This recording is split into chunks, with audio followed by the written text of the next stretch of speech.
We are live. Excellent. Once again, I'll ask everybody to mute your microphones until the end of the show. And when we call on you, you'll have the opportunity to join us. Welcome to Ladyguns Live. My name is Deneen Tomlin. I'm the founder of Ladyguns. And tonight we are immensely proud to be hosting the Canadian University Shooting Federation Women's Program in celebration of International Women's Day. Now, I don't know what you guys did to celebrate International Women's Day, but I can tell you I was in the backyard in a t-shirt and shorts. It was -6. I was celebrating the seasons of my life and my first hot flash. So anybody who has advice to get through that, text me, message me, it'll be interesting. So anyway, I am joined tonight by my co-hosts, the CUSIF Women's Committee, amazing women, Regina Ordonez, Director of the CUSIF Women's Program, Kelly Wheaton, Maple Seed founder and instructor, Slamfire Radio podcast host, and Director of Women's Programming for CCFR, and Casey Gavinchuk, Ladyguns co-founder and tonight's Q&A coordinator. So because when you speak, you get the spotlight, I'm going to get Kelly and then Casey and then Regina just to say hey for us. Hey everybody, I'm Kelly. Hi everyone, I'm Casey. Hi everyone, I'm Regina. Awesome. Thanks, ladies. Thanks, team. So just a bit about Ladyguns. It's a community of shooting, hunting, and outdoor enthusiasts who like to get off the sidelines and live our best lives. Casey and I are shooting competitors, instructors, mentors, and we just love to get women out and invite them to give it a go.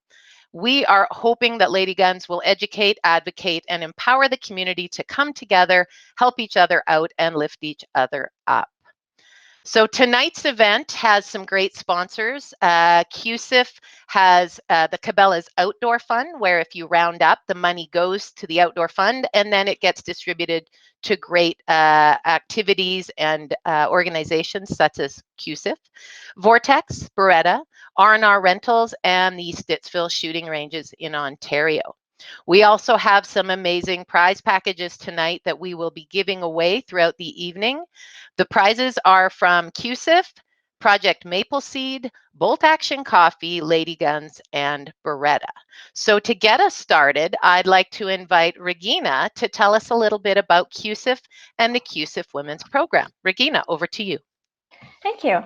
Hi everyone. So so CUSIF. So what's CUSIF? So CUSIF was created a few years ago by a group of people that so that there was a few clubs within some universities and firearms clubs within some universities, but it was only a few of them. So they are just like, well, why don't we connect the universities together and then help other universities also create their own gun clubs and just kind of like help them out, right? So assist new clubs to be created and then continue to help out the existing clubs that are created. So that's kind of like the main point of CUSIF. So get students involved in shooting, right, in outdoors activities. So that's kind of like what we're doing. And then with the CUSIF Women's Program, so we're obviously an extension of CUSIF. So what we want to do is want to bring more women, right? So connect women together and same thing, bring women that are students, the younger generations into the sports of shooting, because a lot of us, like, we either go hunt, like shooting with our dads or our boyfriends. So it's like, why not go with a group of women that are also interested in the same things that you are, right? So that's kind of like what the program's for, to advertise women in the shooting community and bring more women into the community of shooters. So connecting women, bring them in. That's what we're doing. Yeah. Thank you very much. It's an amazing program, and it's exciting to know that you guys have connected Canada from coast to coast with 30-something clubs now at Canadian University shooting programs. And I just learned from one of our special guests tonight, from Wachowich, that there's something called SIAD or something. She's going to tell us all about it. So I'd never heard of it before, and I'm excited to learn about it. So what I'd like to do before we get into our guests is, why don't we give away some prizes? Everybody likes prizes. We've got 24 people on the line. So why don't we do our first prize package, Regina? And if you can draw, and we'll give away the Beretta prize package. And you have to be on the call to win. Yeah, so let me just open up our random draw thing. We've got Super Tech in the works here. She's doing a random tech generator. Okay, so let me just select the names. So the Beretta package is part of the sponsor package that's with CUSIP, and they've pulled together a swag bag of Beretta goodies, and it will be sent in the mail to whomever the lucky winner is tonight. So you just shout out the name, Regina, when you've got one. Okay, so we got Kyla Henry as our winner for Kyla Henry. Yeah. Kyla's from here in Calgary, so the package won't have far to travel. Congratulations, Kyla. You will enjoy the Beretta swag bag. So Yeah. Well, thank you very much. Thank you so much. Do you want me to let you know what's in the Beretta package? Yes, please. Fantastic. Yeah, so we got a lanyard, a hat, a medium-sized cartridge bag, and some eyes and ears combo. Very nice. Thank you so much, ladies. Thank you. You're welcome. Congratulations, Kyla. Everything, all you need is your pistol now and your pal. But we're working on that, right? We're working on that. Yes. All right. True. Let's get into the program. So our first amazing woman we're going to celebrate tonight is going to be interviewed by Kelly. And so it's Lynda, Kiejko, and I'm going to turn it over to you, Kelly, and you two ladies can tell us all about Olympic shooting from the pistol perspective. Perfect. So welcome. Just wanted to say, before we get into the interview, I just wanted to say thanks everybody for coming on tonight and also celebrating women and basically International Women's Day, which was 2 days ago, but we're doing it like women. We're doing it on a different day because we can. Anyways, Lynda, thanks very much for coming on and joining us tonight. I wanted to actually introduce Lynda a little bit. Lynda competed in the Pan American Games in 2003, 2015. She also competed in the Commonwealth Games in 2010, as well as 2014. She is an Olympian. She was there in 2016, and she will be there again in 2021. Yay! And she's actually represented Canada at multiple World Championships, World Cups, as well as the Continental Championships, and she's done this for over 20 years. In her spare time, I guess, or in her real time, she actually resides in Calgary, Alberta, and she has a very supportive husband, she says, as well as 3 wonderful, beautiful little children. And besides being an Olympian and a mother and a wife, she's also a civil engineer. So she is somebody that is amazing. So thank you again for coming on tonight, Lynda, and telling us all about yourself. Thank you. Can you tell us actually how you got into sports? Because it's a really, really interesting story. Your family is quite well known in the shooting community. Yeah, so I've joked that the sports world and being an Olympian is all in the family. My dad was a 3-time Olympian. My sister was an Olympian in 2012, and I actually competed against her for that Olympic spot, and she won out. It's been a wild ride for sure. It's honestly, it all started. My dad asked my sister and I to help him rearrange the basement like one afternoon.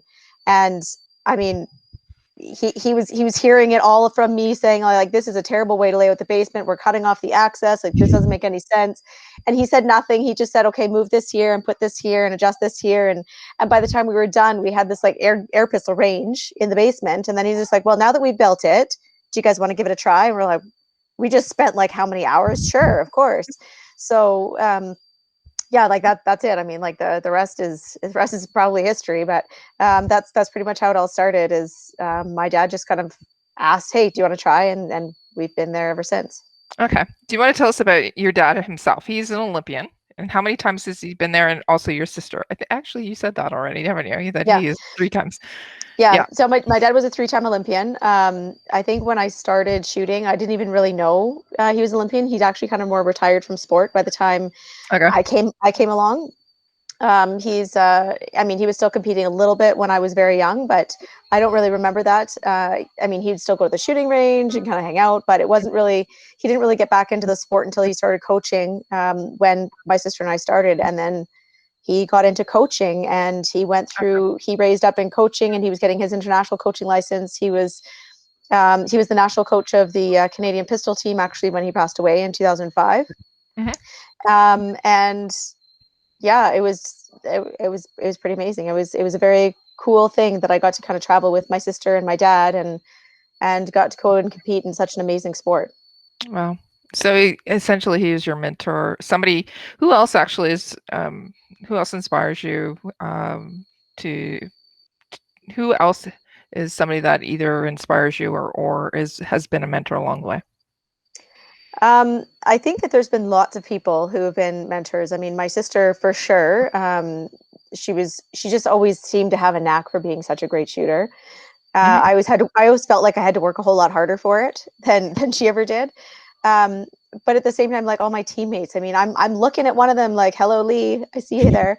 I mean, Susan Nattrass, like what an amazing role model that she has been throughout the years. I mean, Cynthia Meyer, and I mean, the amazing amount of people who have been in and out of sports have been amazing role models. I mean, I mean, even like my mom as well. I mean, my mom's not in the sport. She doesn't really know anything about shooting sports other than, you know, like other than she's hung out at probably every shooting range across Canada at some point in her marriage.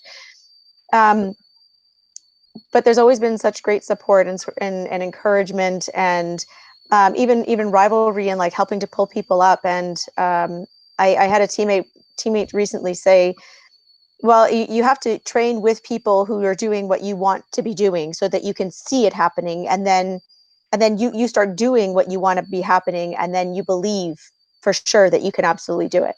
Yeah. And I think we've been very lucky that we've been surrounded with people who are already doing it. So therefore, you know, we can see it happening and we want to do and we want to go and we believe that we can. So yeah, it's been great.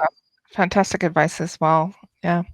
Do you have any memories or very memorable things that have happened that have just in either any of the games like the Worlds or anything? What's your most memorable piece from that, do you think? My most memorable was getting to stand on the Commonwealth podium with my sister in 2010. That was probably one of my most cherished moments. That was actually the first time in our competitive careers that we got to be on a team together for like any sort of like international kind of competition. And it was amazing.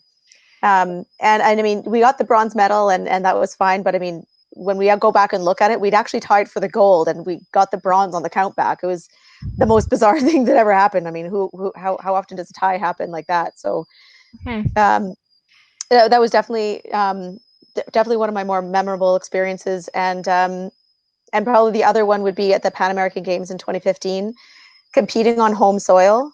Yeah. Unreal. Like I can't even really, you know, capture it entirely. And I was struggling in the finals for air pistol, and I heard one of my teammates' voice above all of the other chaos that was happening, that literally just said, "You're still good, Canada. Keep going." And I was just like, I'm like, okay. Well, I can't see the scoreboards. I don't know what's happening. So I'm just going to pick up and do my next shot and just not worry about whatever happened. And there we go. I mean, I went on to gold medal. So perfect. That's wonderful.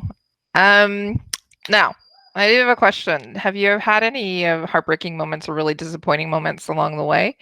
And if you had, how did you actually deal with it so that you could continue on? Heartbreaking moments. Yeah, absolutely. Yeah. There's probably been more that I've forgotten now than I can count. Mm-hmm. So probably a heartbreaking moment for me would have been actually in 2003. I won the bronze medal at the Pan American Games. The silver medal came with a quota spot to go to the 2004 Olympics. I lost that by 0.7 of a point. Wow. Heartbreaking, heart-wrenching, really tough. And at the time I had a coach actually tell me, as you know, I had tears running down my face and I was just devastated. And he looked at me and he just said, go clean yourself up, come back with a smile on your face. I don't care if it's fake. Put a smile on before you approach any sort of media. He's like, you are proud. He's like, you made Canada proud. You're coming home with hardware. Plaster a fake smile on if you need to, and keep it there until we're done. And quite honestly, like by the end of the day, you know, like after kind of like the medal ceremonies and everything, and then my dad was actually my coach during those games. And what a treasure. And then he literally carted me around the Pan American Village to all of the people, like all of the background people, the people who had helped hem my pants, and the people who had, you know, like in the medical areas who, you know, like it helped us all feel better. And like the physiotherapist, he literally paraded me around being like, look, we all helped. Everybody got, she's got a medal. Like, this is amazing. And I think by the end of the day, although I'd missed kind of the goal that I was looking for, like just that extra support, that love, that attention, like I was really proud of myself at you know, kind of like afterwards, disappointed and heartbroken, but at the same time, it's like there was still definitely a future forward for that.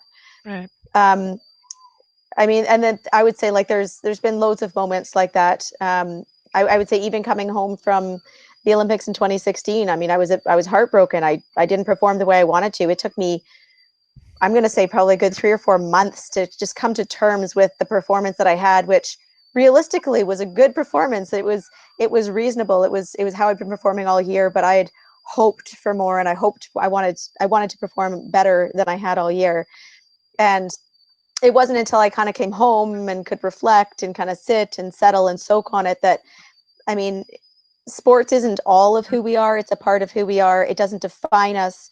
It helps to lift us up, and we meet such amazing people, and we get to have such a great experience, and we get to talk to such amazing people throughout all of it. So yeah, I mean, there's definitely been the heartbreaking moments, but I think it's that perspective and stepping back and just saying, well, does this change who I am? Does this change that I'm getting up and I'm still going to work tomorrow? Do my kids care if I've come home with a medal or not? Sometimes they do. They actually like to wear the medals that I bring home, which is pretty cute. But at the end of the day, I'm like, it doesn't matter. It doesn't matter if I win. If it doesn't matter if I lose, I am still the same person regardless, and I get to still participate in such an amazing sport that I can still go back, win or lose, and I can still go back and take heart and cherish every moment that I get to spend and every bullet that I get to put down the range. So, it's great. It's, you know, going back on it, you were talking about being able to spend that time with your father, and him coaching you, and then celebrating afterwards. That's what actually it's all about as well. Just celebrating with your family and that. And it sounded great that you were able to celebrate with your father while he was there too. Yeah. Can you tell us a little bit about your training regime? You did talk about it a little bit, but you talked about specifically having to train. But how do you train, and how are you training for the upcoming games that are coming up this year? I'm probably training a little bit different than I did 4 years ago. I'm taking what I learned 4 years ago and trying to be trained smarter, and not necessarily harder per se, but just train in a way that is the most effective for the time that I have. I mean, right now I have 3 kids. I'm lucky that I'm only working part-time right now, and that's kind of contingent on the Olympics as well. And being able to have the time to spend with my kids and hang out with them. So I have very set times during the day where I have someone else watching my kids, because shooting is not a sport that, you know, you can just have your kids hanging around your ankles at. It's not like you can take them running in a stroller. It's not like you can take them for a walk or, you know, go play volleyball or soccer. Like it's a pretty defined thing where safety is paramount. So I always have to make sure that there's someone watching my kids. My husband does work full time, and he helps out as amazing and best he can within those time constraints. And so I have set times that I work out. I work out in the mornings before my kids get up, and I train portions in the afternoon where I have different the different training exercises of where my focus is and like what I'm working on and what I want to notice about what I'm shooting and about my technique and my process. And then there's also times where I'm going to be doing loads and loads of dry fire right now as well. And I do lots of dry fire again after my kids are in bed. So I'm like, there's a lot before and after. they're in bed, and I kind of go through and do that the best that I can, and I get into the range as often as I can, which sometimes is a bit challenging, but it's again, I mean, I can go to the range when my kids are mostly in bed or when I've got someone watching them during the day. So mostly I'm focusing on my process and perfecting all of the techniques that go into it. Okay. And yeah, going from there. Okay. What about the mental piece? What are you doing to actually prepare for it mentally? Because and that's a huge part of the game as well. How do you actually prepare for going into the competition and getting over those nerves as well? At this point, with the insanity over the last year, I think the Olympics are going to feel really easy in comparison to everything we've gone through in the last year, honestly. I mean, that might sound a little bit crazy, but the amount of resilience that I'm going to say, like, what everybody has had to have and everybody's had to build over this time, the adaptability. I'm normally kind of a person who writes my training plan and like my yearly plan, and it's written in stone. Yeah. And pardon the term, but I mean, this year it's pretty much felt like I've been pissing in the snow for a training plan. It's been, it's almost like, okay, well, I've got a plan. Nope, there's something has changed. Forget that. Like, we'll start again and we'll do something else.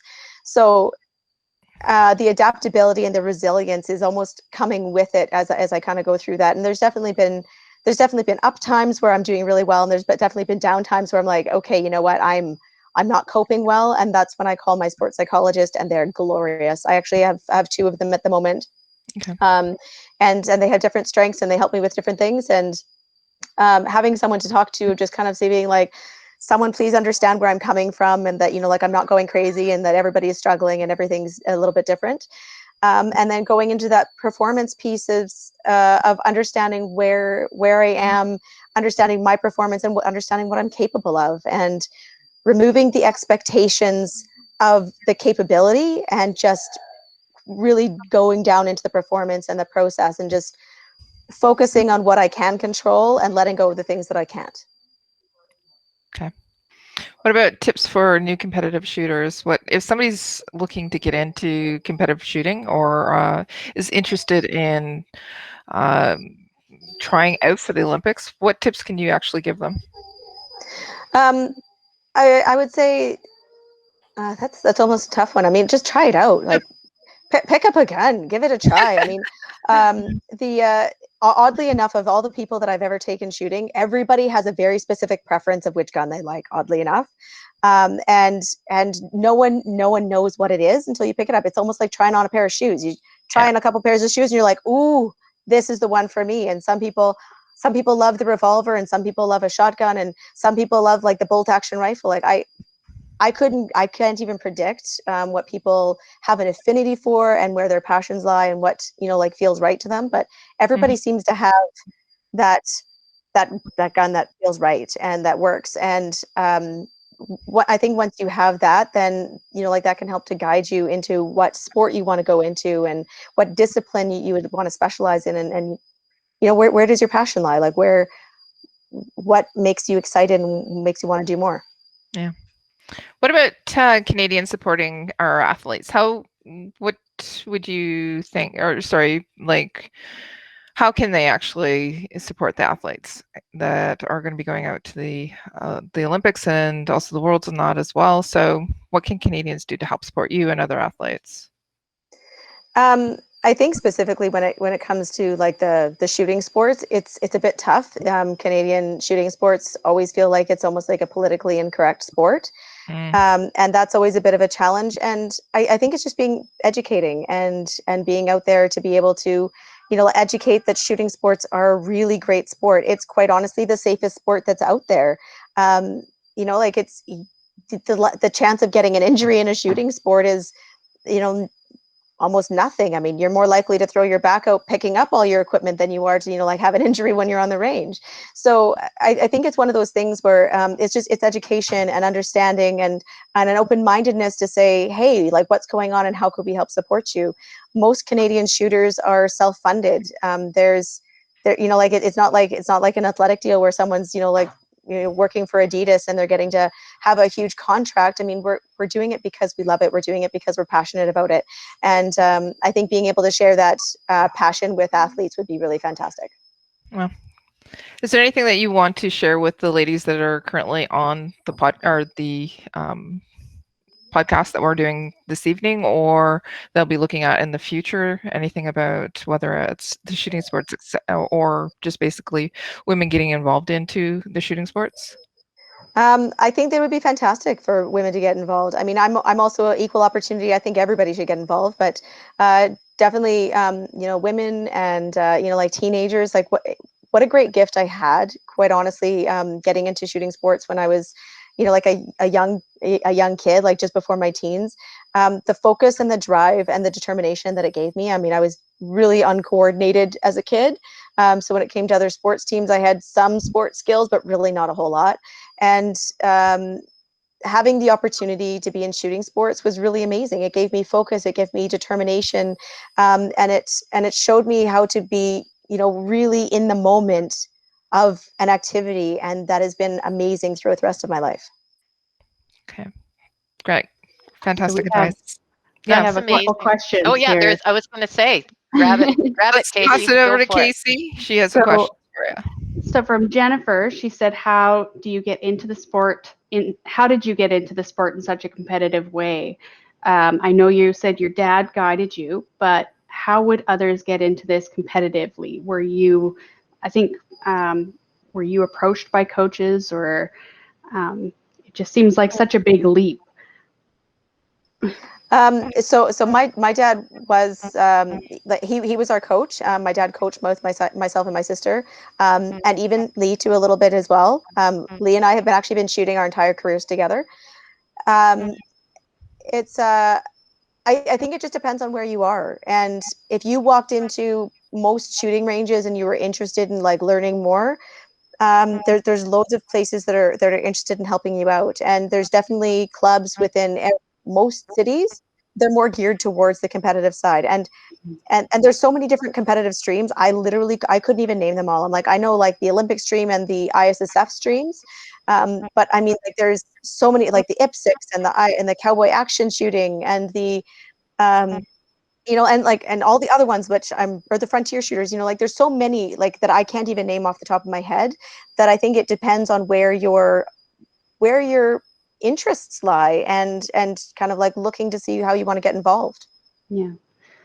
Well, thank you. And Doug Rodenbush has asked, or his comment is, my granddaughter came out to a couple of Project Maple Seed events over the past 2 years and has been out practicing with her boyfriend, which is good, but he's asking if there are any mentoring programs available for young women that have a passion and an interest in your given discipline. I don't know that there's any necessarily like mentoring programs per se, but I don't know. I don't want to speak out of turn, but I'm pretty sure if anybody like sent me a note and just said, "Hey, I'm interested. Would you be willing to share your knowledge?" Sure, and I'd be more than happy to like help out anybody who's got questions or interests. I'm like, I get random cold emails from lots of people all the time. I've even gotten emails from people who just literally guessed at what my email address was and got guessed right. So I'm more than happy to respond back. I mean, if anybody contacts me about shooting and they want to know more, I'm an open book. I'm more than willing to happy. Thank you. That's amazing. Thank you, Lynda, and thank you, Kelly. That was special. Thank you, Lynda. What a great story.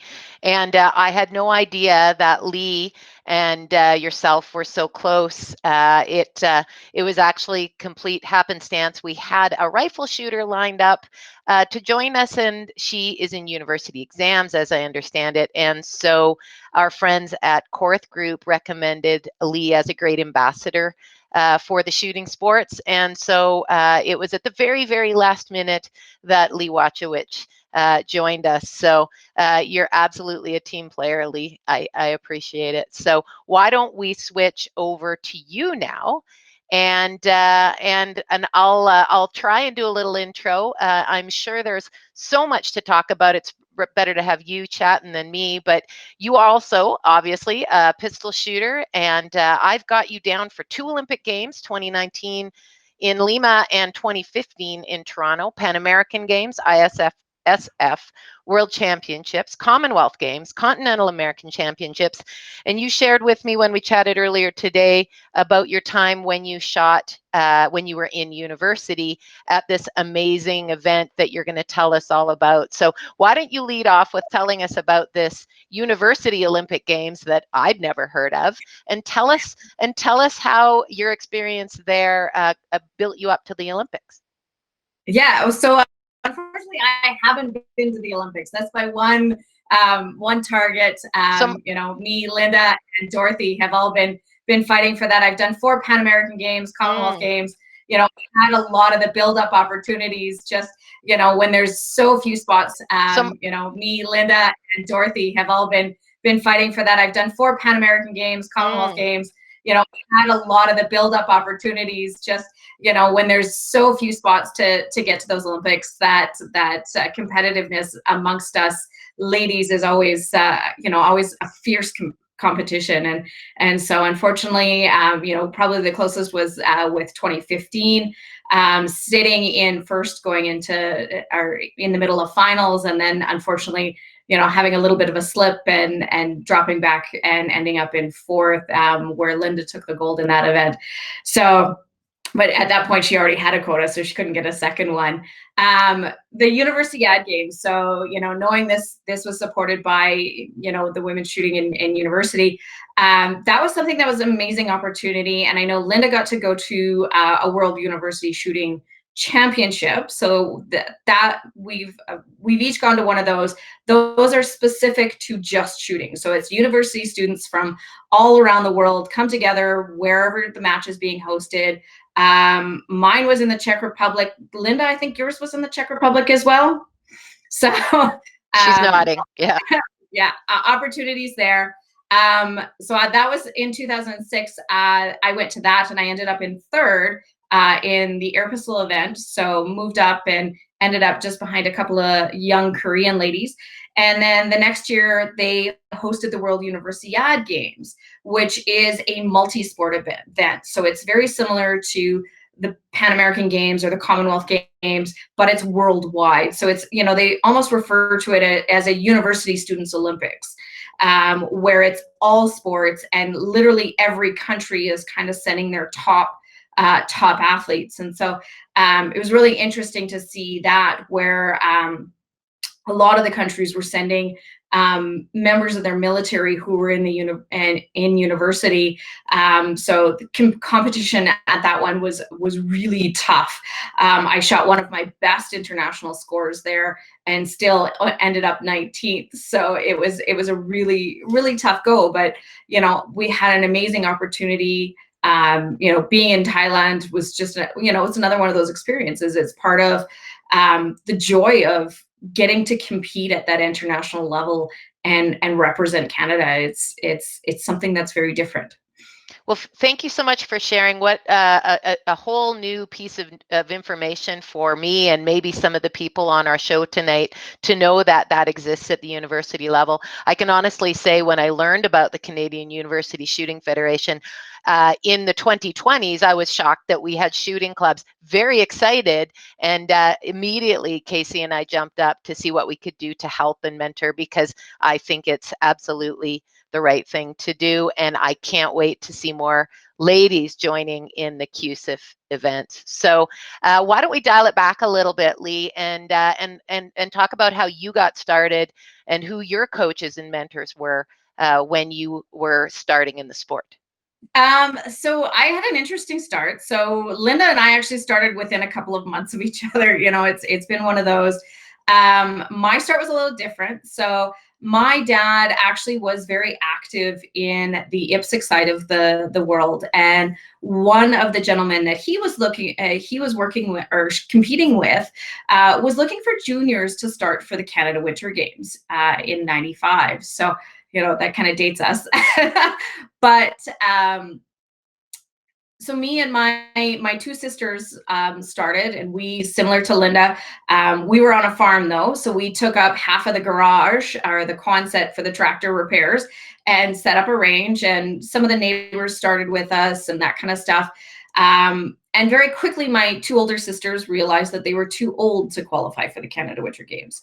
So that was unfortunate. So they dropped off very quickly, and so I put in a lot of hard work, and you know, we had a lot of competitions, and you know, I did get the opportunity to go to the Canada Winter Games with Lynda's sister.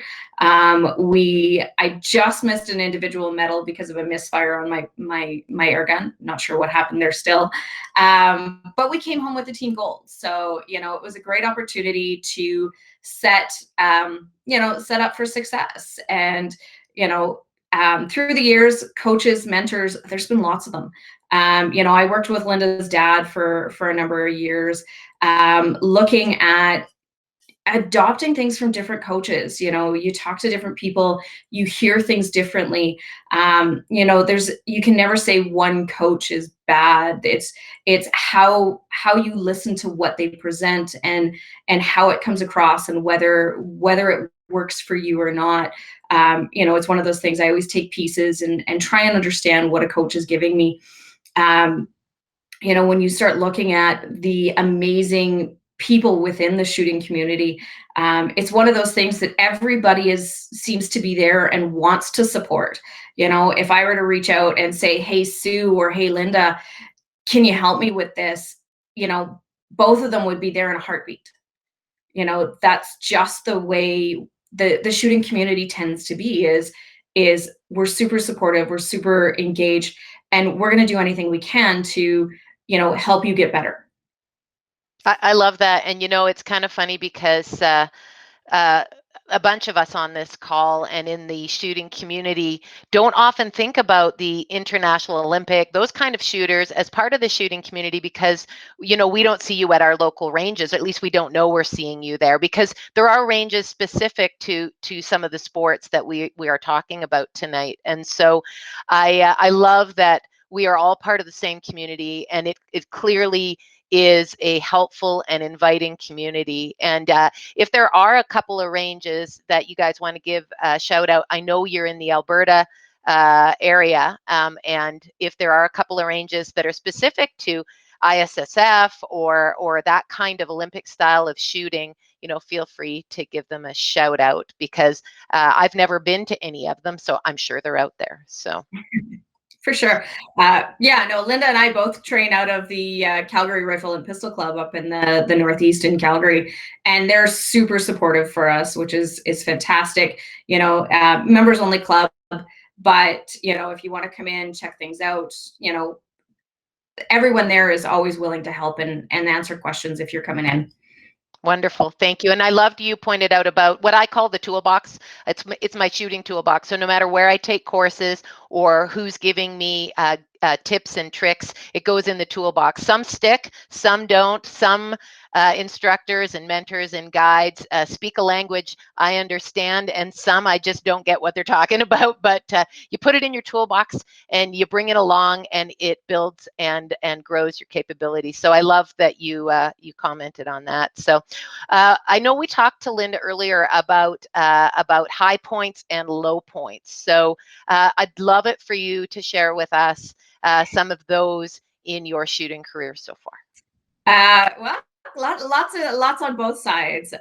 You know, definitely, like Lynda said, that competing on home soil, being in the finals, representing Canada, you know, hearing your teammates behind you screaming, cheering your name, that is such an amazing feeling. And you know, even walking into the opening ceremonies in Lima or in Toronto, where you're the home country, and this is the second the Canadian team walked into the stadium, the way the crowd just went off. You know, it's an amazing feeling. It's one of those that it's hard to explain to anyone who's never, you know, who's never had that experience. You know, qualifying for my first international finals and being halfway through the finals, and then because I've been so focused and so on my process, and then looking downrange and going, huh, there's a video camera down there. So always having fun with those, as technology changes through the years, it's always interesting because sometimes you miss some of those little details within the changes. And because we don't necessarily see them at our smaller or national competitions, when you do get into that setting in the international side, it's kind of different. Biggest disappointment, definitely 2015 was hard. I was well set up, I was doing well, and unfortunately lost my focus and just had to take that back. And like Lynda said, after the Olympics, it was coming back and definitely re-looking at what happened and how can I address that going forward, that kind of stuff. And then had a little bit of a shoulder injury come 2018. So that kind of put me out of competing again for 2020. So, have had some time now to regroup, do a lot of changes in my physical side of my program, and, and working on building to 2024. It's looking at that and how do you go forward? So congrats for getting over those hurdles. And I know we've got one guest or one person in our audience tonight. I'm just going to give a shout out to Amanda Fisher. She was one of our special guests in a recent Ladyguns Live, and she's an IPSC shooter that's been invited to the world. So I know she talked to me earlier today through instant messaging. She said, I hope somebody talks about the mental game because I'm really nervous. So Amanda, we're supporting you. And Lee, have you got any words of advice for Amanda as she's preparing to go to the Worlds? I think a big one is just stay on your process. As long as you're focused on what you need to do, how you need to move through each of those settings that you're going to be in, the result will take care of itself. It's definitely just stick with that process, and the process, if you've got your process down, will carry you through. Thanks. I hope, Amanda, that helped you. I don't think there's a magic pill.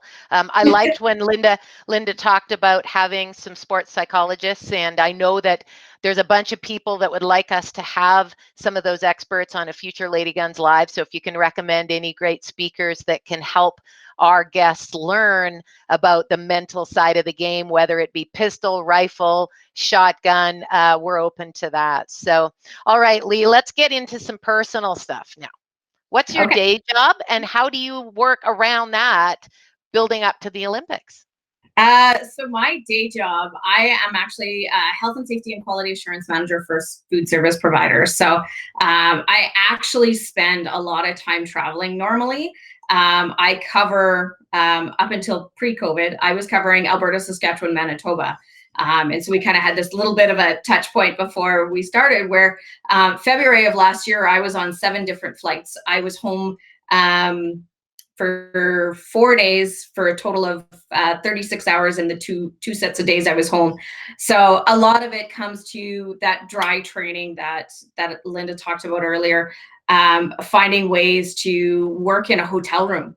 The nice thing is with the air pistol, I don't have to have permits or anything to take it with me. I can do that one pretty much anywhere. So it gives me that opportunity to do some of that. It's, how, when I'm looking at traveling, where can I, does the hotel have a gym, or is there a gym close? Taking into account those pieces as I, work to build my training programs.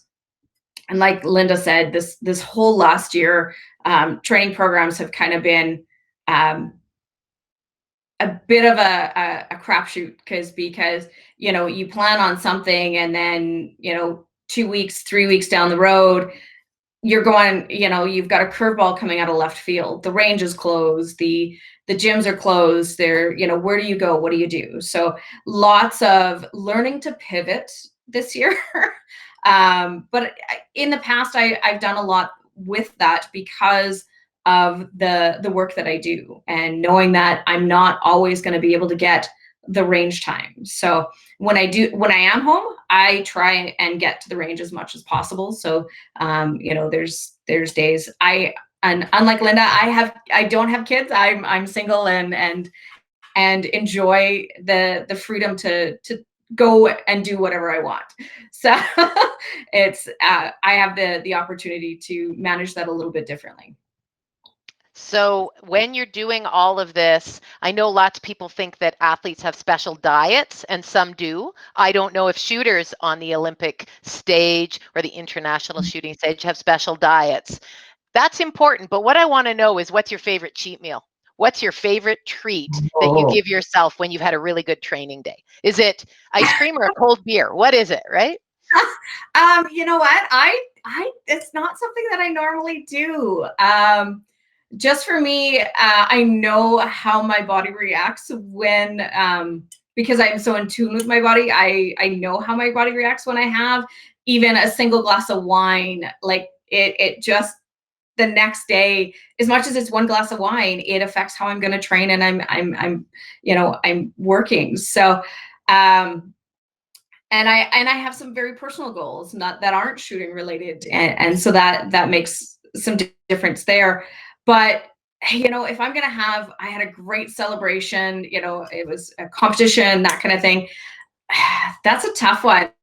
And part of it depends on where I am. Favorite place when we go down to Georgia is to go out for barbecue. So there's a southern barbecue place just off the back of the base, and they make an amazing buttermilk pie. If I Never even heard of that. Don't know what a buttermilk pie is.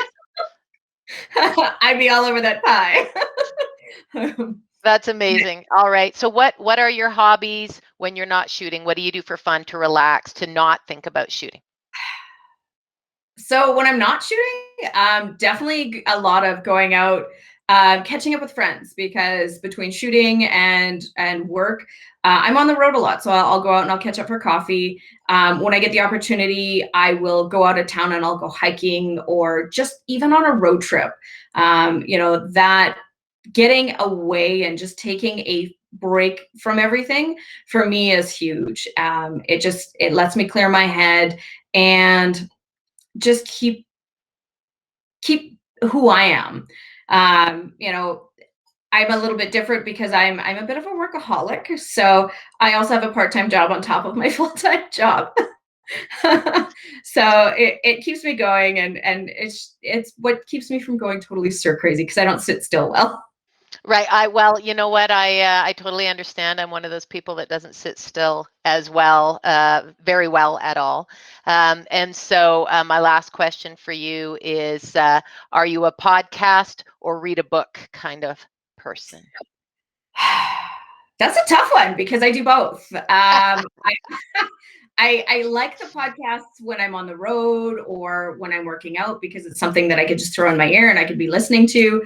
But I love the texture of a good book.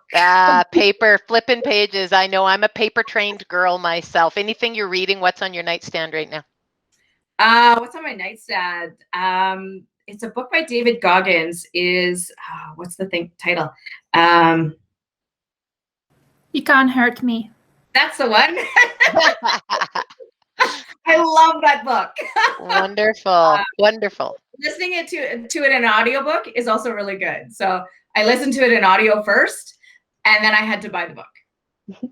Amazing. I too like the opportunity to listen while I'm doing something, because I can't sit still, and I find that sitting and enjoying a good read is fantastic. So thank you so much, Lee.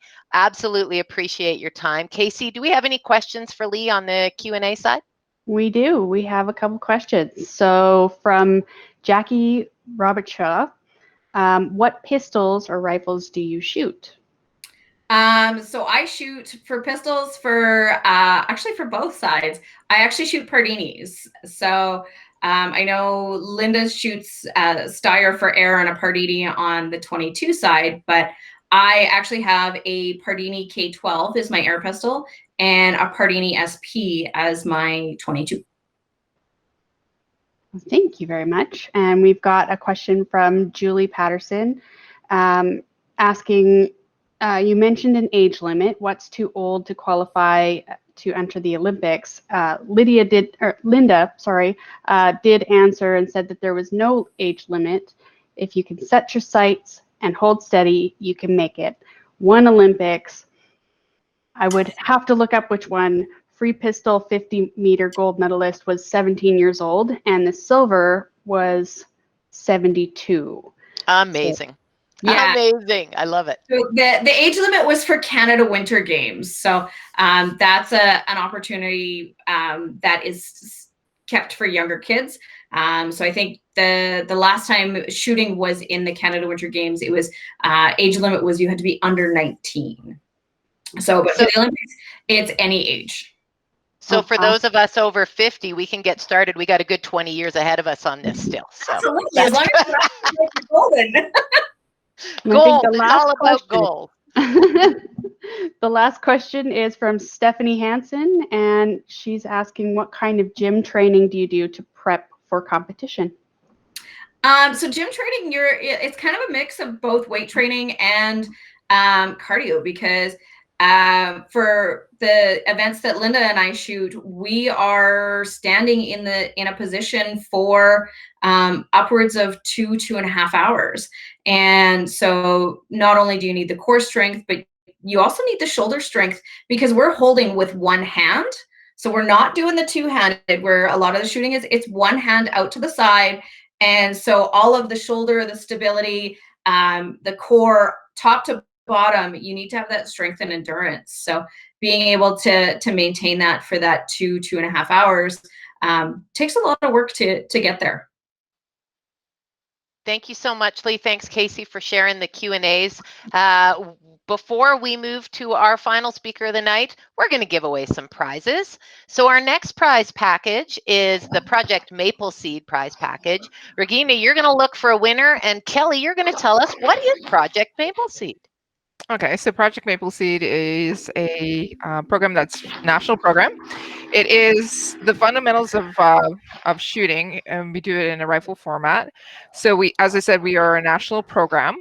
So anybody that does win this prize will be able to go to any of our events that are across the country. You just need to let us know, or me know, where you're located, and we'll put you in contact with whoever the shoot boss is there. During the event, you're going to, so the prize package is basically you will get a free entry into the event. And during the day, you will actually, it's a full day of shooting as well. You'll get a lot of instruction on fundamentals of shooting. So it's going to be proper positioning, being able to fire a perfect shot, and then also working with your natural point of aim as well. So we'll put all three of that together for you, help you out with that, and then we will actually get you to shoot some qualifying tests, which actually the Army uses to qualify as well. And we'll see how you are with your basically your rifleman skills. So it's a really, really fun day. It's a lot of information. Some of the ladies that are actually on tonight's event have gone to a Maple Seed event as well, and they can actually let you know that it is an awful fun event, and you do learn a lot. But yeah, that we're looking forward to having somebody come out and take part in this, especially more ladies joining. So that'll be great. So Regina, and sorry, I was just going to say, and if you don't win, there's lots of chances to register all across Canada and participate. Absolutely. Yeah. Right now, we're just setting up our schedule. So we'll be posting the events soon on our website and also on our Facebook page. And you can actually check us out on Instagram and that as well. But or if you actually are interested, you can contact me through info@mapleseedrifleman.com, or we just contact the ladies at Ladygun, and they'll pass you on to me as well. Yeah, Casey and I took it. Kelly's crew in Calgary here put it on, and it was absolutely fun, educational, and I highly recommend it. Positional rifle shooting fundamentals. It's and it's just a great day out. So, Regina, who's our winner? Who's going to go learn positional rifle shooting and become a rifleman? Yeah, so this time we actually have a lucky guy win, and his name is Greg Weiss. Okay, well, Greg's one of our instructors, so maybe we can. Okay, so then I'll try it again then. Is that it was going to be there anyways. It was fixed. Let me redraw it. All right. That's awesome. And so give a shout out to who that was, Kelly. I didn't catch the name. That was Greg Weiss. So Greg is here in Ontario, and he's one of our fantastic instructors. He actually shot a rifleman score and went through the program, and he joined our volunteers that actually instruct the program. So if you do in the package and then you actually become a rifleman, we'll be asking you to come out and help us out with spreading the information about marksmanship. So, okay, sorry about that, Greg. You can't actually take the program for you again. And we have participants on the call from across Canada tonight. So, Greg sent us an unhappy face in the messaging. All right, Sarah. Regina, who's our lucky winner? So, I haven't seen her on the call, but we'll see. Her name's Christine Byers. Are you there? Christine, are you on the call tonight? Okay, I didn't see her, so I don't think she was signed up for the event. So I'll just do a redraw then one more time. All right, one we more do have a redraw. question from Tara, and she's asking for Project Maple Seed, is there a way to sign up for a notification for when the events get posted? Absolutely. So go to mapleseedrifleman.com. Go to the top of it. You can put in your email address, and it'll basically give you notifications of any events that are taking place, and it'll also send out periodical, once every quarter or so, newsletters, just give you an update on what's happening within Project Maple Seed. Cool. And we have one, sorry, Nadia, I missed your question as well. She's asking, do you have any advice for newbies? I only shoot my boyfriend's rifle so far on Crown land. I guess that's open to anybody. Yep. My biggest thing with people who are newbies is fantastic. You're getting out there, you're going out and going shooting. Project Maple Seed is basically for anybody. So you can be a brand new person that has never touched a gun before and come out to an event, or somebody who's been shooting for 30, 35 years. We've had those as well. And everybody gets something from it. My best advice is to go out and shoot, but also find somebody maybe in your local area, or come out to Maple Seed. But if you can't, find somebody in your local area that has some knowledge as well. And have them go through some of the fundamentals with you. But not only that, the other thing I suggest to people too is get a rifle and get it fitted to you as well, because a rifle that fits your boyfriend might be a great rifle for him, but it might not be for you. So that's the other thing as well. And Nadia's here in the Calgary area and has been inquiring about attending Ladyguns events. And so, Nadia, I can tell you we are talking with Maple Seed about getting an event in the area. We also have other rifle events coming up. So stay tuned. Feel free to continue messaging me. We'll get you out and enjoying the sport. So, Regina, who's the lucky winner? Okay, I think we finally got a hit. We got Jackie Ewan. Jackie Williams. Yeah. Yep. There we go, Jackie. Jackie Williams. Jackie. Yeah. Congratulations. You are the lucky winner of the Maple Seed package. Oh, okay. Wonderful. Jackie, Thank you. we'll get Casey to send you my information, and then what I'll do is I'll either get you in touch with whoever is in your area, or I'll actually we'll figure it out with adding you to one of our events. Okay.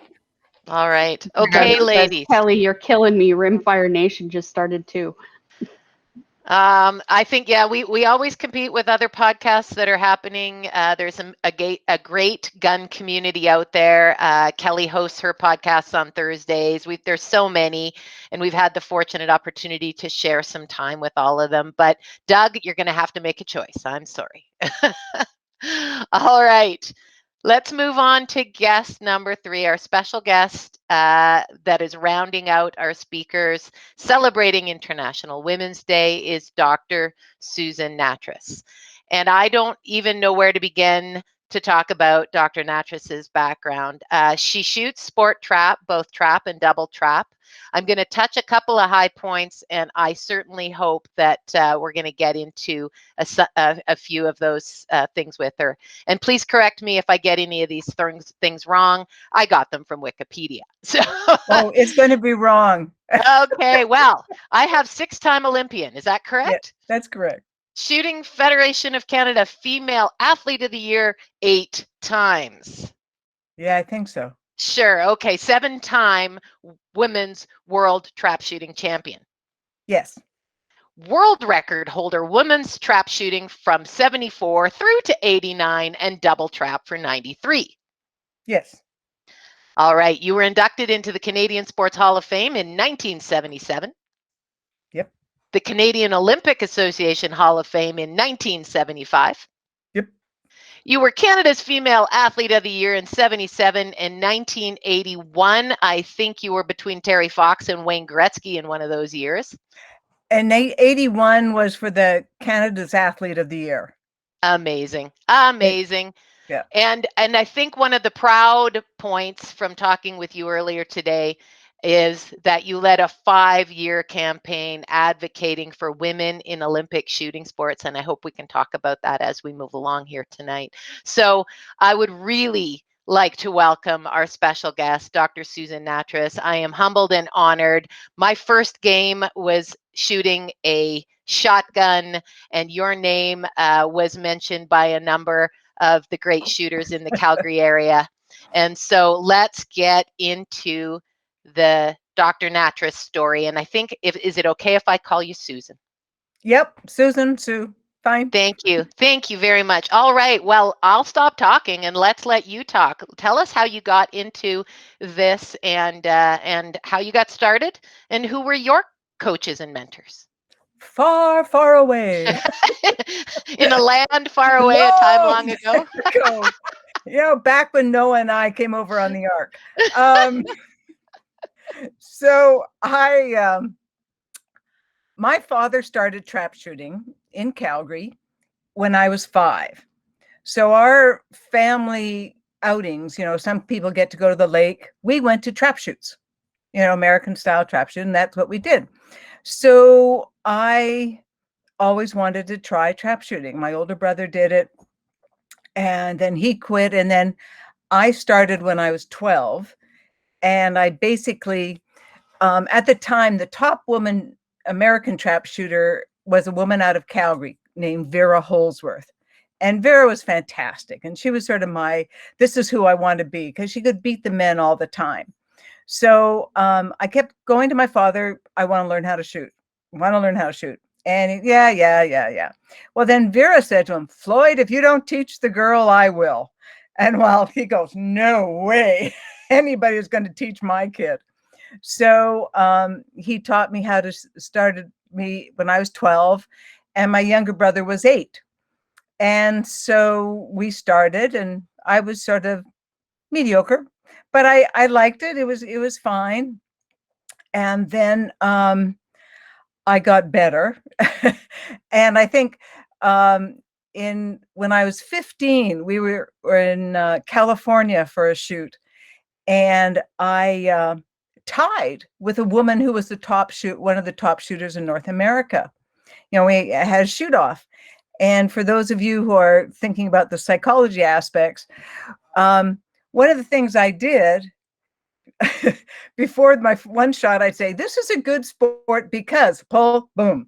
This is a stupid sport because pull, boom. You know, I'm 15. I love it. I love it. And so I ended up running 25 out of 25 and beating her and winning the competition. And then, you know, most of my summers were always going to summer camp. And then the summer of grade 12 was 1967. The Canadian Championships were in Vancouver. So I flew out to Vancouver. I ended up shooting really well. I ended up beating all the men in Canada and winning the Canadian Handicap Championships on Sunday. And then got on a plane and flew back to Edmonton, and my friends drove me to camp, and I worked at Pioneer Ranch Camp and then went to Pioneer Pacific the whole summer. So then the next year I was in university, and my father said, well, you're too old to go to camp. So we went to this big competition in Reno, Nevada. My mom and my younger brother and I drove down, and the first few days, everybody kept saying, Oh, isn't that nice? Well, don't expect to be good, dear, because you're just a young Canadian girl. And, oh, talk about a red flag in front of a bull. What do you mean? Put me down because I'm young, put me down because I'm a Canadian, put me down because I was a girl. And so I ended up then starting to win the women's events for the next couple of days.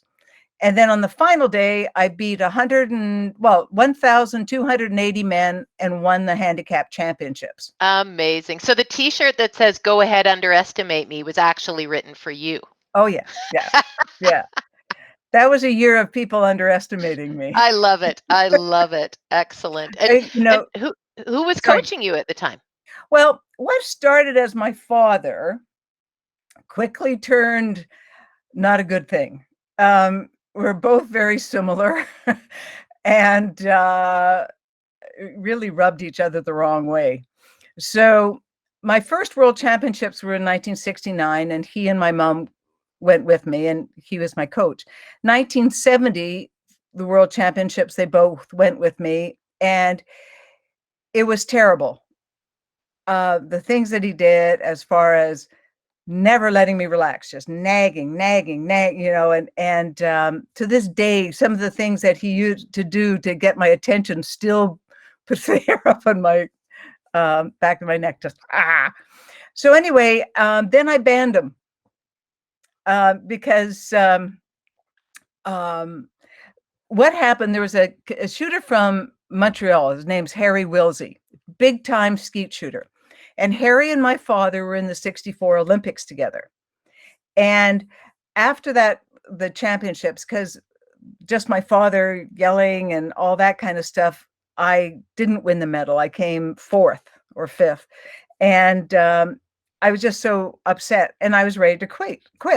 So Harry said, "Yeah, go ahead, quit. Show them you don't have what it takes."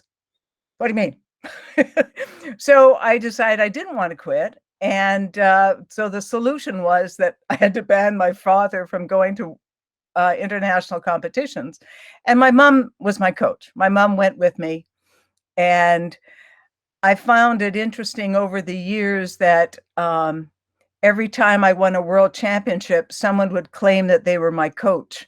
So there's all these men that have claimed that they were my coach, and some I know and some I don't, but it's always been my mom. It was your mother all along. And was she coaching you from a shooter perspective, or the mental game, or all of it? Or just, I mean, moms are coaches by default, right? So. Yeah, and it was interesting with my mom.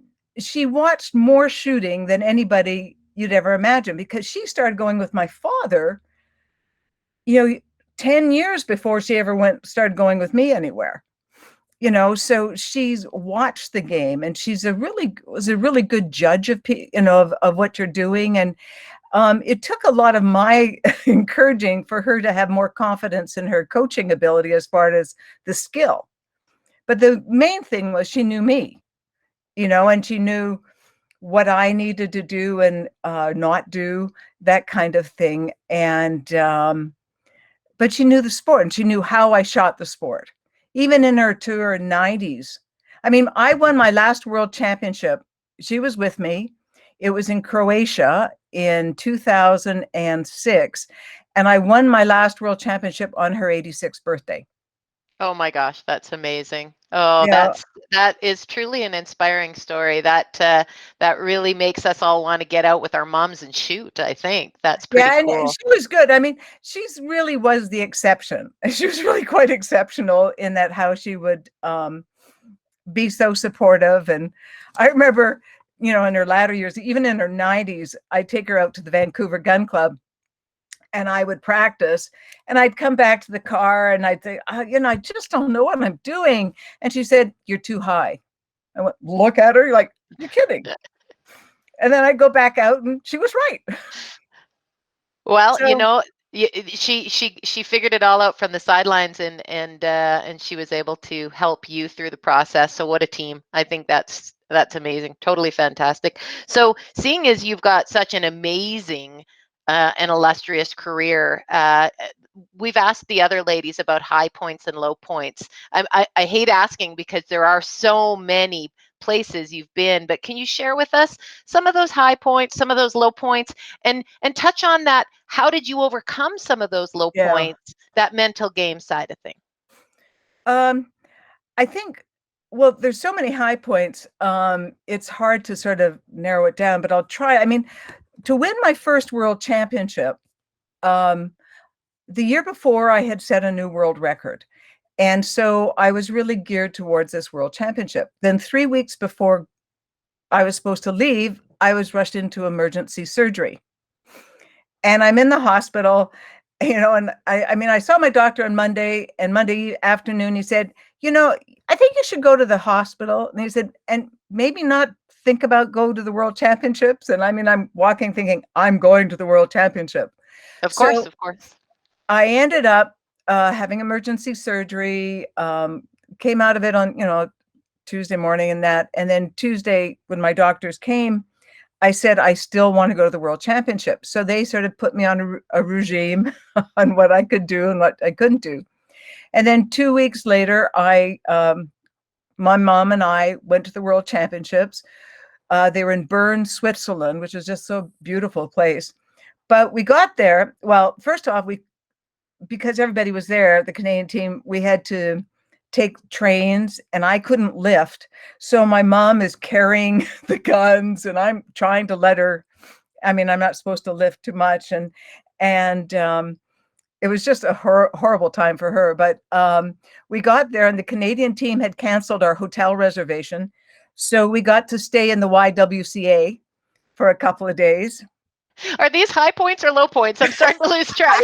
Well, it's part of the whole process of, you just gotta just keep pushing through it. And so then I got to practice a day and then compete, and then I set the world record and won the world championship. Amazing. So that was pretty cool. Then I was sick, but anyway, it was pretty cool.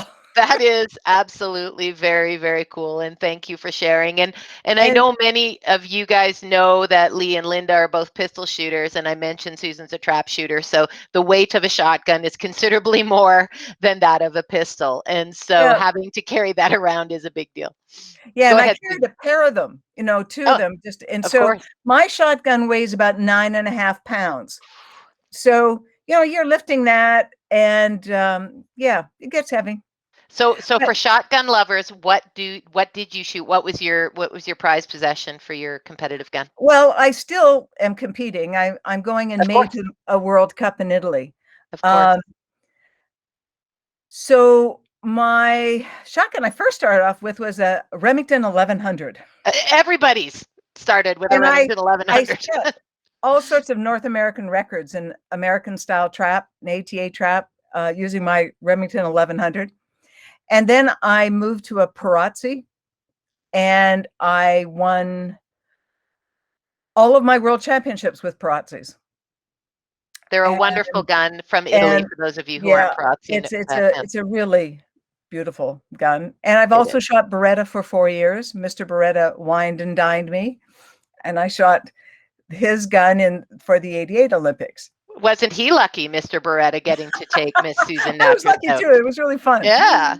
I think a high point was the '76 Olympics, because they were in Montreal, and it was the Olympic Games. And the day before the opening ceremonies, we were told we had to meet to learn how to march.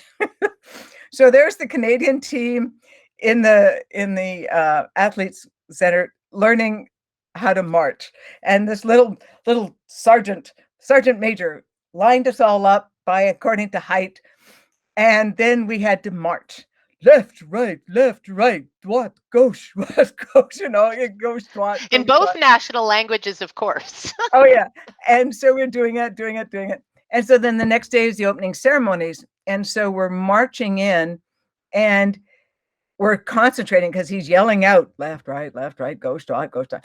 And then finally some of the spectators are going, Canada, wave, smile. And then we thought, yeah, I mean, we're so busy concentrating on how to march. So then we go into the stadium, Okay, so we're the host, so we're the end country. And as we come out, everybody's cheering. The big O, everyone is cheering. And I think all of us nearly died. It was like, holy moly. You know, it was just the tears. It was just amazing. That I can't even imagine, and what an amazing experience for those of you who get to feel it and share it with us, because it truly must be amazing to represent your country at these kind of events. So thank you for sharing that. So speaking of, let's go over now to the advocacy side, Susan. Let's talk about what happened and why you decided it was important to get involved. So up until 1992, women could, so I was the first and only woman in the 76 Olympics. And then after that, in 88, enough of us women shot good scores, so they decided, well, I guess we'll allow 6 women and 54 men, or 54 men at that time, to compete in the 88 Olympics. And then in the 92 Olympics, we had 6 women and 48 men. Well, just before the Olympics, at the World Cup, the ISSF decided that they would make trap and skeet men only, and that the Olympic event for women would be double trap. And so then in the 92 Olympics, months later, was the last time, there were 6 of us women in trap and 6 in skeet. Well, one of the skeet women won. She beat all the men, which was fantastic. Her name is Shan Zhang, and she was from China. And everybody gets it wrong. They think because she won, they closed trap and skeet to men only, but it wasn't. They had already done that. But her winning it helped me in my political battle. So I started at the 1992 Olympics, writing to all the IOC members and meeting with the IOC president. And then after that, I just started lobbying and doing petitions and all kinds of stuff. And it got so that members of the ISSF executive, every time they saw me coming, would turn around and run the other way, because I was good for you, a dog good for with you. a bone. And then what happened, in 1995, I met a person who became my future colleague, Dr. Barbara Drinkwater. And Barbara was with Women's Sport International. And she had all these connections. And so I started telling her about this battle I was going to. So she would come to she went to a World Cup in Georgia in 1996 and met everybody and could see how people really wanted to shoot trap and skeet again. I mean, I was at a World Cup in China and Shan Zhang came up to me and she goes, "Susan, I need to shoot skeet." She said, "I hate double trap," because all of us had to shoot double trap. That's all our choice. So anyway, Barbara put me in touch with another member of the Women's Sport International, who is a member of the IOC Women's Committee. And so I wrote what I always call my epistle. It was like 12 pages of why women, the whole history of women in shotgun shooting, and back from the 60s all the way through, and why they should have their separate event. So I put this all together, and I talked about what would happen if we had a separate women's event in the Olympics. And I'm so excited and so happy to say that everything I said that would happen has happened. Women now are professional shooters. Women get university degrees. I mean, women coaches. It's just been fantastic. But anyway. Congratulations. That's amazing. Congratulations, Susan.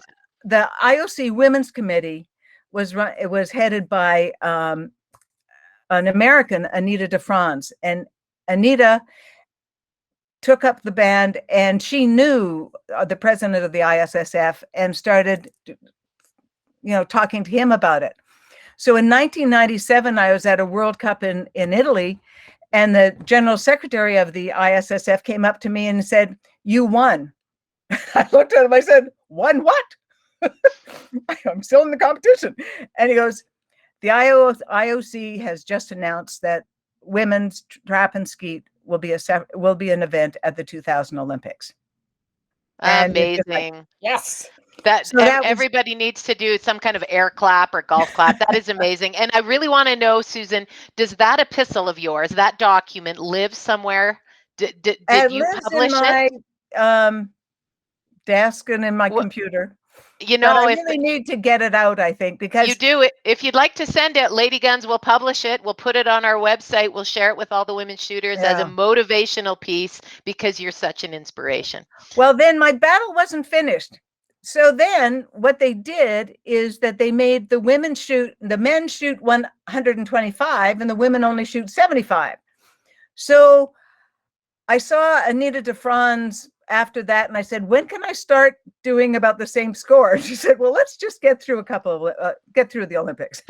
So I started in 2003 talking to Anita, but in 2007 until 2017, the lobbying, the petitions, all that kind of bullshit and finally, what it was is the IOC came up with this document about being prepared for 2020.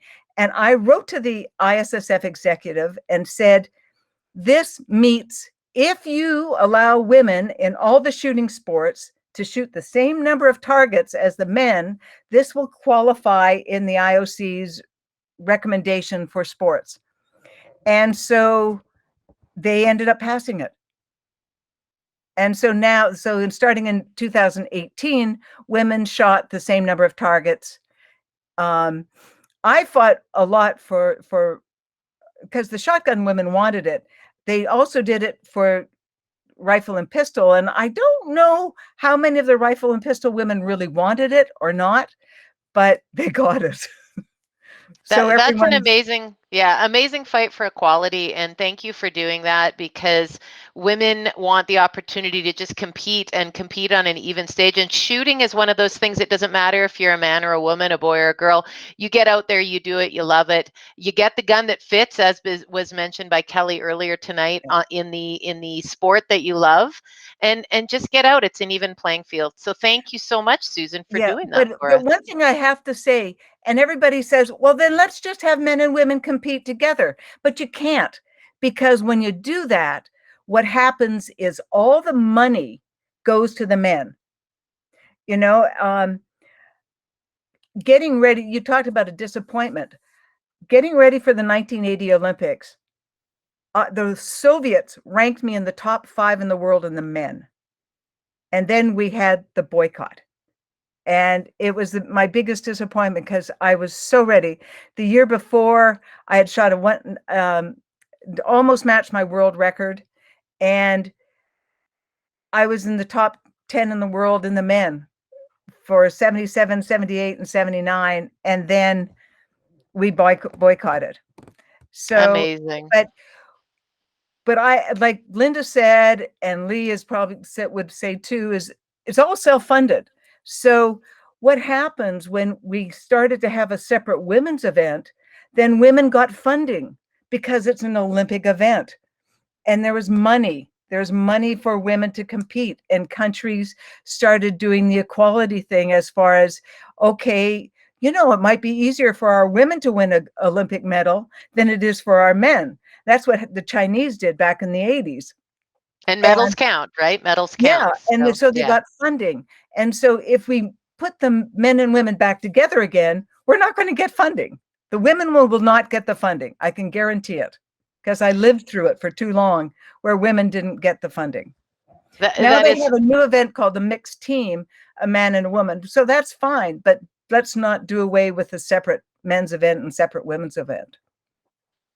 That is absolutely incredible. You're so motivational, and I mean, I don't know if I have words for how, to express how much you've gone through to get this equality. And I think that's super I don't know, it's just amazing. It's fantastic. And I certainly applaud you personally for that. So thank you very much. And I think all the ladies on the call are feeling warm and fuzzy right now. So well, good. that's you know, amazing. you're saying something about age. Somebody asked about age. Okay, I turned 70 in November, and I am still competing.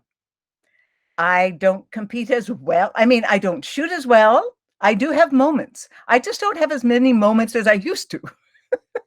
And it's trying to put the moments together. Right. So that is not one here and one there, but let's put them together here. I love that about the shooting sports, and it doesn't matter what discipline you enjoy. You go to a range, and there's everything from youth and families all the way to seniors that are enjoying it and that are helping each other and embracing each other to be better. So I think that's amazing. So I don't want to omit something that's really incredible about your accomplishments, Susan, because while you were doing all of this, you also got your PhD and are taking care of women in bone health.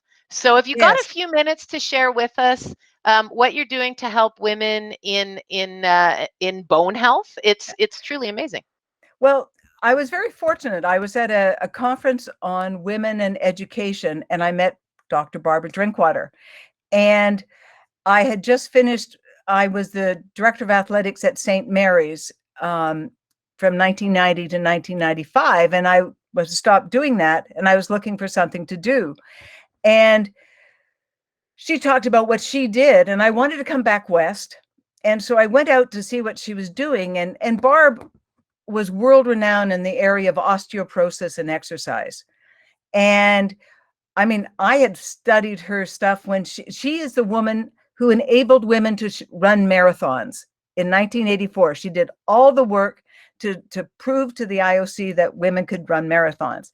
Anyway, Barb offered me a position as a colleague, and I started doing clinical trials in the area of women and osteoporosis, prevention and treatment.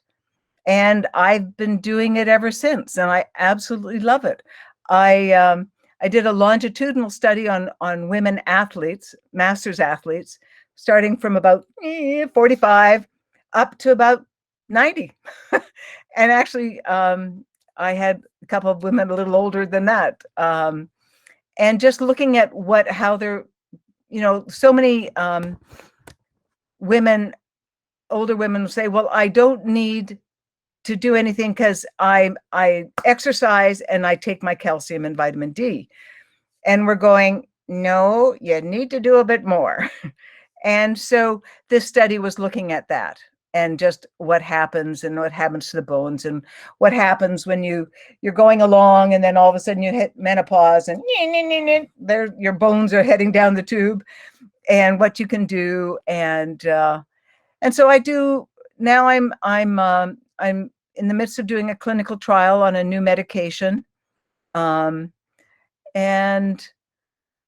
I'm hired, I'm a site, one of the sites, that is hired by a pharmaceutical company to do clinical trials in the area of osteoporosis, prevention, treatment, also menopause. Thank you just for mentioning that in case anybody didn't catch my story about sitting in a snowbank to celebrate International Women's Day. I can tell you hot flashes from my first experience are very tropical for those of you who haven't enjoyed them yet. So Susan, Dr. Nattrass, thank you so much. I think we might need to do another show on women and sports psychology and bone health and training. I think that would be amazing and super, super cool. Okay, one of my other areas is sports psych. Oh, so see? I taught sports psychology for 5 years. So I know a couple of sports psychologists who I can give you their names. They're really good. And the one knows something about shooting.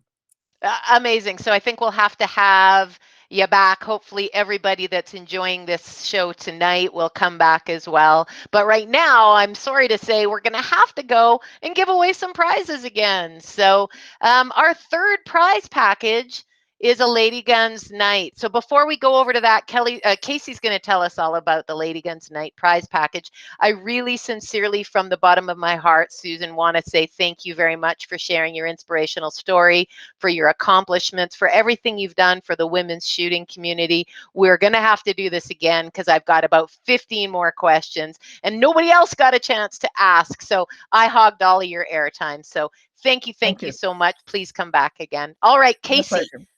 Casey, what's going on? What's a Ladyguns Ladies Night?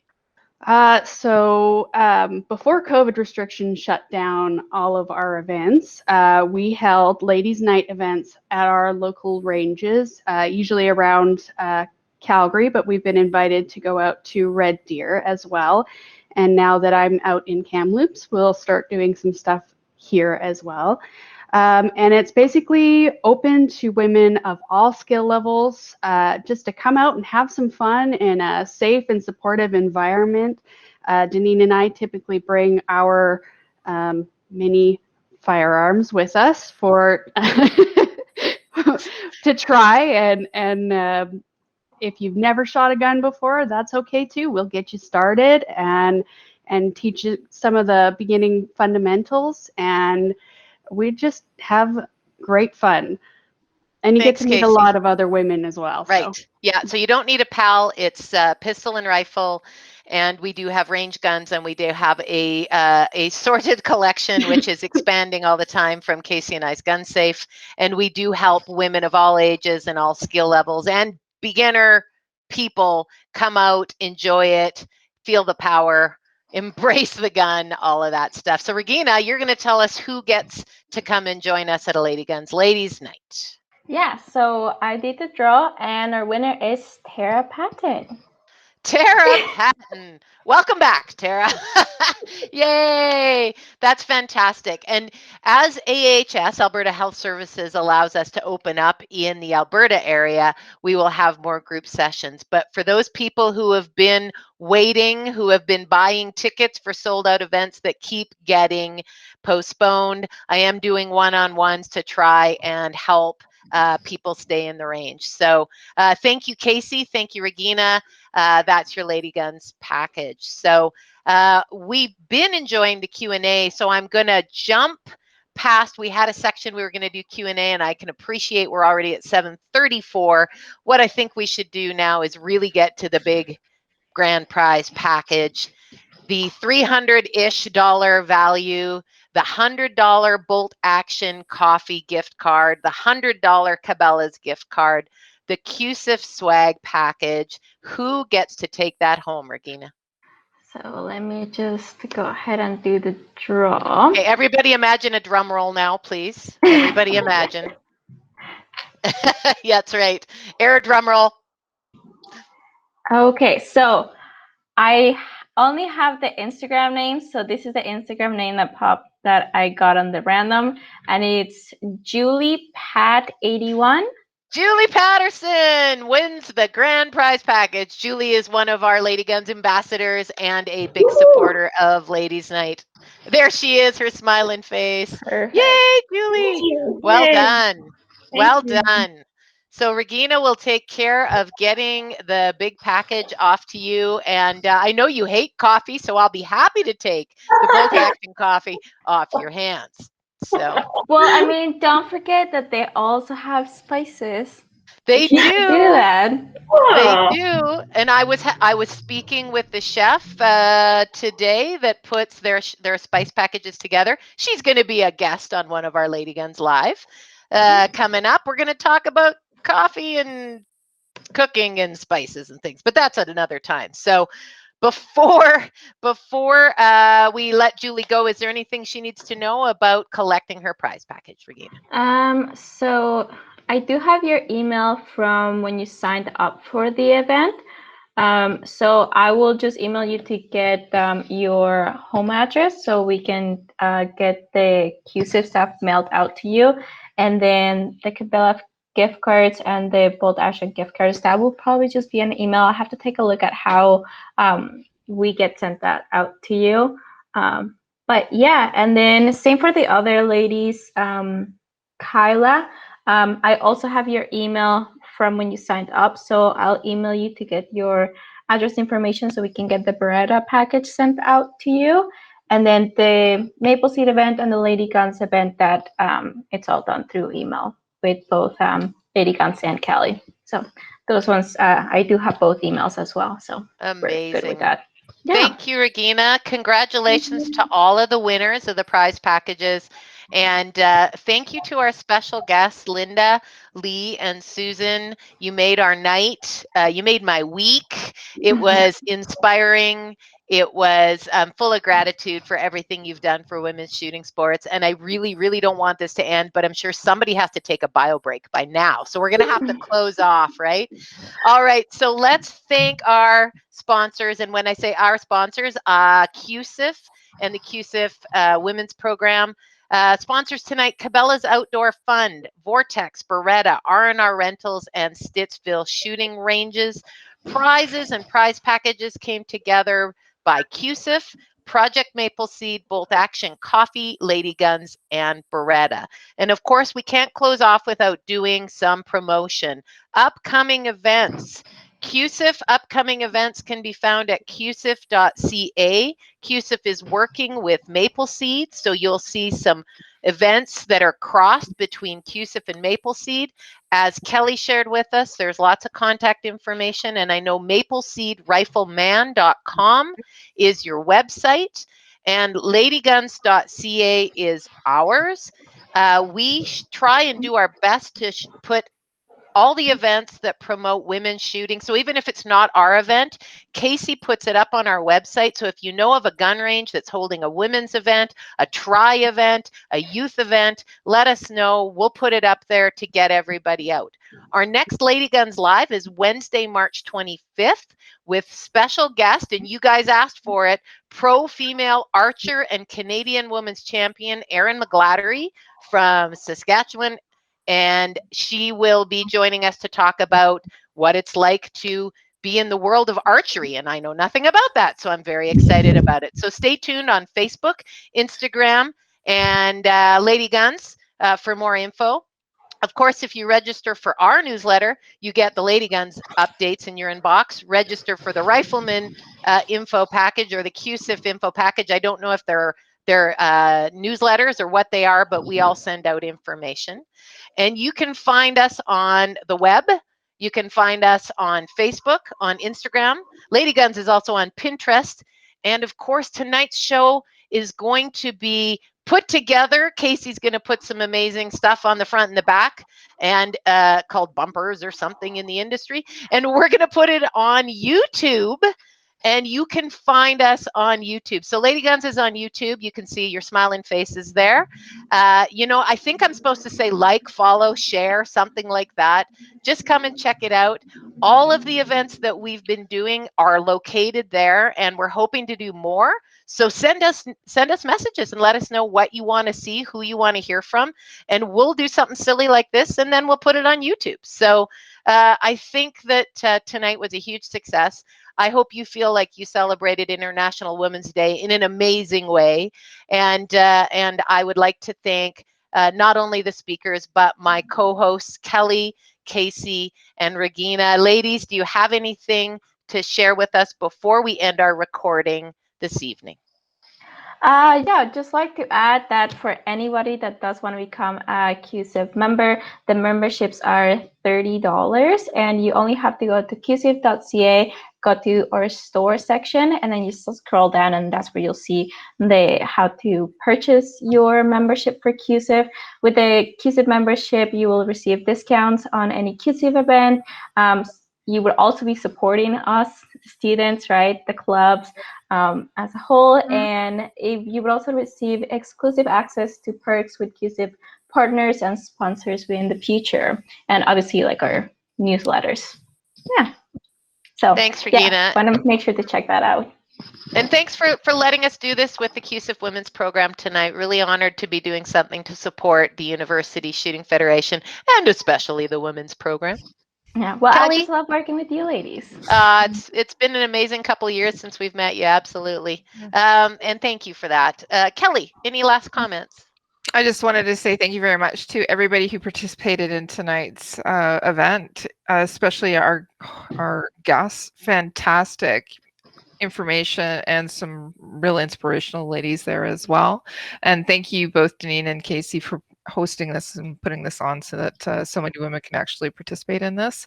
And it will also live on in the interwebs because of Facebook and also YouTube and everything. So many people will be able to access it as well. So thank you so much for tonight. It was fantastic. I just love participating in it. So thanks for allowing me to do it. Thanks, Kelly. It's always a pleasure to get to share a screen with you. One day we'll share a gun range together. I know. I'm hoping. That's right. And Casey, you get the last comments.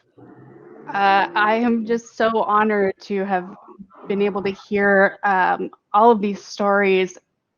It's so inspiring. I just thank you. Thanks, Casey. So women from coast to coast to coast across Canada get the opportunity to share good news, inspiration, and opportunities by being part of all of these events we've talked about. So get out, bring somebody to the range, get somebody to try the shooting sports, because we all know it's a great way to spend your time. So thank you, ladies. And I'd love to call this wonderful evening to a close.